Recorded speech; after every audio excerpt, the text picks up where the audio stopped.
Trinarquía: democratizar la anarquía o anarquizar la democracia.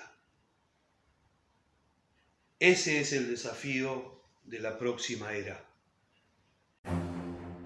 El Imperio Romano fue el tercer periodo de la antigua civilización romana.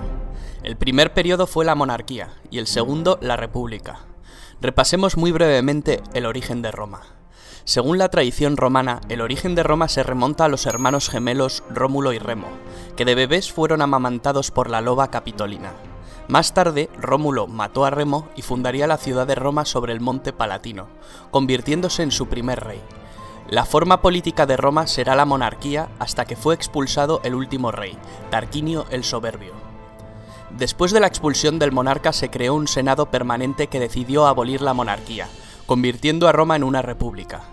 Durante la etapa republicana, su principal competidora fue la ciudad púnica de Cartago.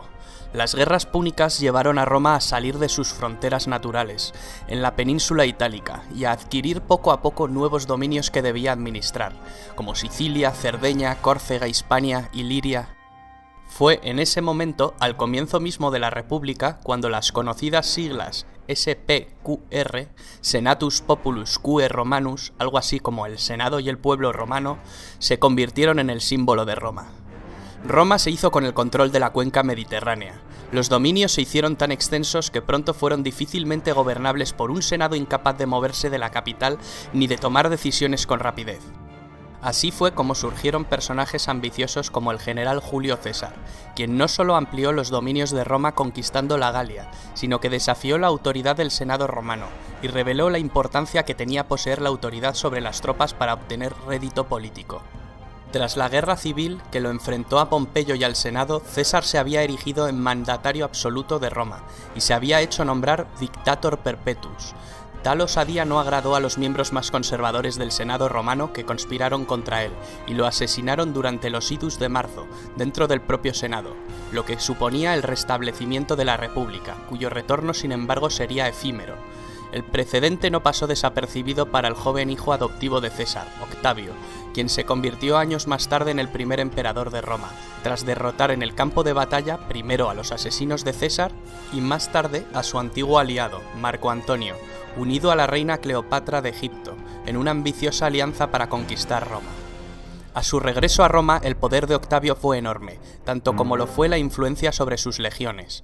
En el año 27 a.C. se estableció una ficción de normalidad política en Roma, otorgando a Augusto por parte del Senado el título de Imperator Caesar Augustus. El título de emperador, que significa vencedor en la batalla, lo convertía en comandante de todos los ejércitos. Formalmente nunca aceptó el poder absoluto, aunque de hecho lo ejerció. Aseguró su poder manteniendo un frágil equilibrio entre la apariencia republicana y la realidad de una monarquía dinástica. Los primeros emperadores desde Augusto hasta la muerte de Nerón, es decir, entre el 27 a.C. y el 68 después de Cristo, formaron la dinastía Julio-Claudia. El reinado de Nerón se asocia comúnmente a la tiranía y a la extravagancia. Se lo recuerda por una serie de ejecuciones sistemáticas, incluyendo la de su propia madre y sobre todo por la creencia generalizada de que mientras Roma ardía en un gran incendio, él lo contemplaba desde la distancia tocando la lira. Tras el periodo del 68 al 69, el año de los 4 emperadores, dio paso a la dinastía Flavia. A los Flavios le sucedieron la dinastía de los Antoninos, que trajeron la época dorada. En esta época, a lo largo del siglo II, el imperio alcanza su máximo esplendor. Destacar la figura del emperador Trajano, nacido en Hispania. Fue el primer emperador romano nacido en una provincia de Roma. Fue un gobernante eficaz y querido por su pueblo. Bajo su reinado el imperio alcanzó su máxima expansión. El último de los llamados 5 buenos emperadores de la dinastía antonina fue Marco Aurelio, al que le sucedió su hijo natural Cómodo, con el que reaparecerían muchos de los problemas previamente presentes en cuanto a sucesiones e inestabilidad. Tras el asesinato de Cómodo por su guardia pretoriana, el imperio se sumió en una época de confrontación civil, tras la que asumió el trono Septimio Severo, quien instauró la dinastía Severa, que termina con Alejandro Severo. Después entramos en lo que se conoce con la crisis del siglo III, un periodo de 50 años de duración. Es un periodo de profunda crisis, durante el cual se producen fuertes presiones de los pueblos exteriores y una fuerte crisis política, económica y social en el interior del imperio. Tras una fase de anarquía militar en el que la seguridad y la unidad del imperio se habían visto gravemente comprometidas, diferentes emperadores de origen ilírico y danubiano lograron reunificar el imperio y sentar las bases para restablecer la situación. Esta crisis se estabiliza con el ascenso de Diocleciano, que llevó a cabo un importante programa de reformas. El emperador Diocleciano comprendió que el imperio era demasiado vasto para gobernarlo en circunstancias tan graves, y decidió trocearlo. Esta época es conocida como la Tetrarquía. Como vimos, la historia es dinámica.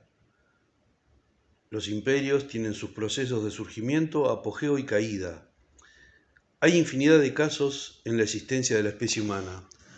Lo relevante en estos tiempos es la rapidez con la que suceden estos procesos. La caída del capitalismo es inevitable y está ocurriendo de forma inexorable. Tenemos que prepararnos para una nueva era. Las recetas y convenciones del pasado ya no aplican en el presente. Las desigualdades de todo tipo se manifiestan fuertemente y los líderes actuales no toman dimensión de lo que ocurre. No saben o no les interesa cómo resolverlo. Si, como vimos en el apogeo romano, íbamos a Trajano y le sugeríamos lo que pasaría en Roma, seguramente nos cortaba la cabeza y la tiraba a los leones. Pero, como dije antes, los procesos históricos son implacables. Estamos atravesando un cambio de era. O vamos a un mundo universal, autosustentado e igualitario, o la especie humana sucumbirá a las corporaciones que imaginaron Orwell, Huxley, Kafka y tantos otros. Un mundo sombrío, hostil y autodestructivo.